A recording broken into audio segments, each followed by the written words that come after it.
નમસ્કાર સજ્જનો, સ્વાગત છે આપનું। તો સજ્જનો, એફઆઈઆઈએ આજે 6286 કરોડની એક જંગી વેચવાલી કરી છે અને રોકાણકારોની ઉમેદ ઉપર બુલડોઝર ફેરવી દીધું છે। ડીઆઈએ 5185 કરોડની ખરીદી તો કરી છે, છતાં તે તો માત્ર માર્કેટને વધારે નીચું જવા દેતા જ અટકાવી શક્યા છે।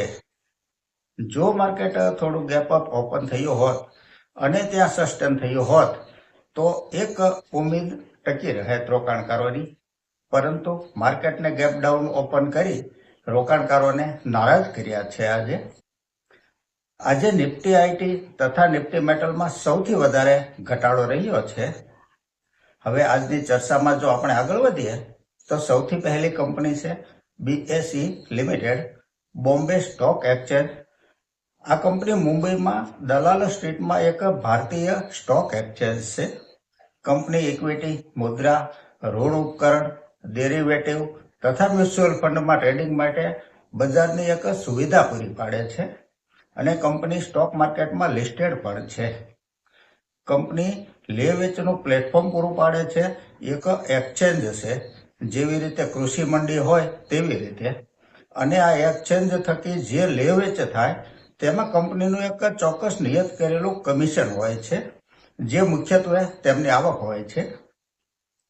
પરંતુ વોલ્યુમ ઘણા મોટા હોય છે, ટ્રેડ મોટા થતા હોય છે, જેનાથી આવક પણ પ્રમાણમાં મોટી થતી હોય છે। કંપનીના ફંડામેન્ટલને જો આંકડામાં સમજીએ તો જે નેટ પ્રોફિટ ડિસેમ્બર 23 ક્વાર્ટરમાં 106 કરોડ હતો તે ત્યાંથી વધીને 219 કરોડ થયો છે।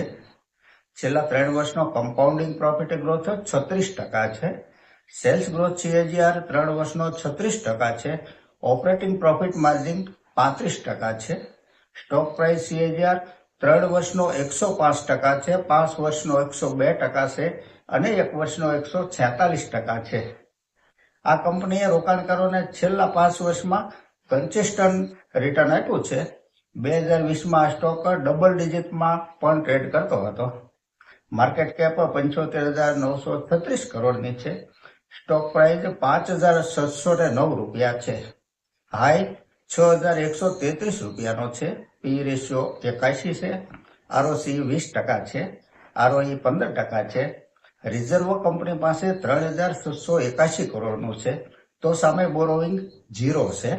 આ એક સંપૂર્ણ કર્જ મુક્ત કંપની છે। શેર હોલ્ડિંગ પેટર્ન જોઈએ તો એફઆઈઆઈનું હોલ્ડિંગ 16% છે, ડીઆઈઆઈનું હોલ્ડિંગ 12% છે અને પબ્લિકનું હોલ્ડિંગ 50% છે।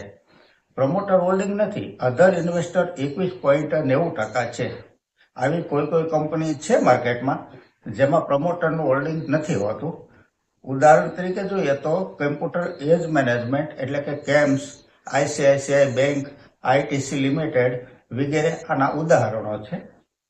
આગળની કંપની જોઈએ તો દીપ ઇન્ડસ્ટ્રીઝ લિમિટેડ।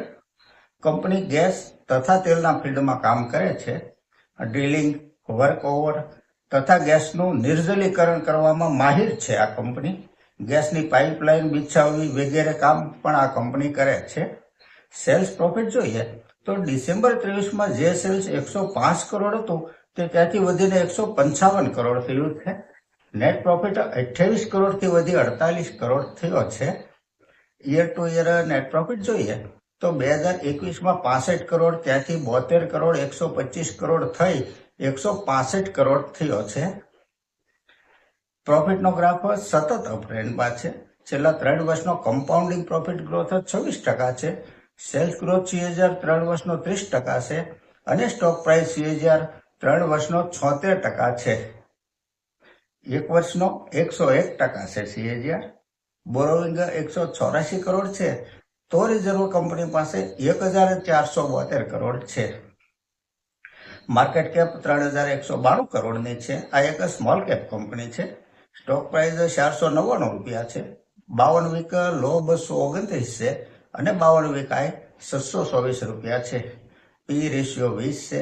આરઓસી 10% છે। આરઓઈ 8.73% છે। પ્રમોટર હોલ્ડિંગ 63.50% છે। એફઆઈઆઈ 2% છે। ડીઆઈઆઈ 1% છે અને પબ્લિકનું હોલ્ડિંગ 33.48% છે। આ એક પ્રોફિટેબલ કંપની છે। તો સજ્જનો, આ સાથે આજની આ ચર્ચા એ પૂરી કરીએ છીએ.